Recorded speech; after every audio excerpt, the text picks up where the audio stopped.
મુન્દ્રા તાલુકા પંચાયતમાં સ્વચ્છ ભારતના ચીખડા ઉડાડતા દ્રશ્યો જોવા મળ્યા. જોઈએ એક રિપોર્ટ. કચ્છ કેર ન્યૂઝ દ્વારા મુન્દ્રા તાલુકા પંચાયતની મુલાકાત લેવાઈ હતી, જ્યાં આવેલી મુન્દ્રા તાલુકા પંચાયત કચેરીમાં સ્વચ્છ ભારતનું કોઈ પણ નામો નિશાન દેખાતું નથી.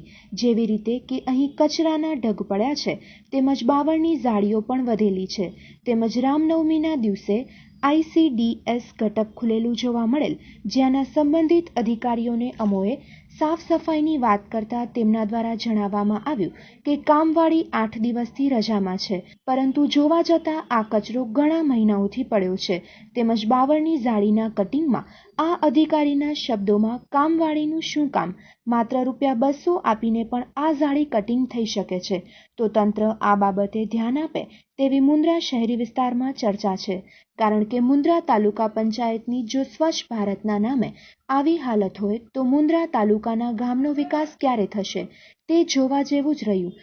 તેમજ મુન્દ્રા તાલુકા પંચાયતની મુલાકાતમાં TDO નિવૃત્ત થઈ ગયા હોવા છતાંય તેમના જૂના નંબર હજી સુધી લગાડેલા પડ્યા છે, જેથી લોકોને હેરાનગતિ થાય છે. તેથી વહીવટી તંત્રની આળસ ઉડે તેવું લોકો ઈચ્છી રહ્યા છે. હાલ કચ્છ કે ન્યૂઝની મુન્દ્રા તાલુકા પંચાયતની મુલાકાત આવી, જ્યાં નિવૃત્ત થઈ ગયેલા તાલુકા વિકાસ અધિકારીના નંબર હજી સુધી બદલ્યા નથી. વાત સાંભળવા મળી છે કે હમણાં જ હાલ ઘડી એમની બદલી છે, એમના જગ્યાએ બીજા કોઈ હોદ્દેદાર આવી ગયા છે, પરંતુ વહીવટી તંત્રે આ નંબર બદલવા જોઈએ એવી અહીંના સ્થાનિકોની માંગ છે.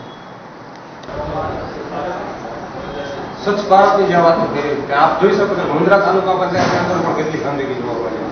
અહીં સાફ સફાઈનો અભાવ હોય તેવું દેખાય છે. સાફ સફાઈ માટે યા તો માણસ નથી અથવા વહીવટી તંત્ર માટે આ માણસોને આપવા માટે પૈસા નથી, એવું પણ દેખાય છે.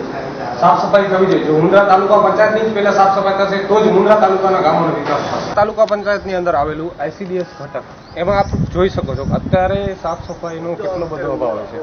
અત્યારે એક સાહેબને આપણે પૂછા કરી તો એ એમ કહે છે કે કામવાળી રજામાં છે. તો કામવાળી રજામાં હતી, વાત સાચી, કેટલા ટાઈમથી કામવાળી રજામાં છે આપ જોઈ શકો છો. અહીં કેટલી બધી ગંદકી કેટલા પ્રમાણમાં પડેલી છે. મુન્દ્રાનું ICDS ઘટક જો સાફ નથી થઈ શકતું આ લોકો કનેથી, તો શા માટે આ વહીવટી તંત્ર અહીંયા બેઠું છે એ જોવા જેવો ને લોકોનો એક પ્રશ્ન છે. એ વાંચા જો આપી શકતા હોય તો આપવા જેવી વાત છે.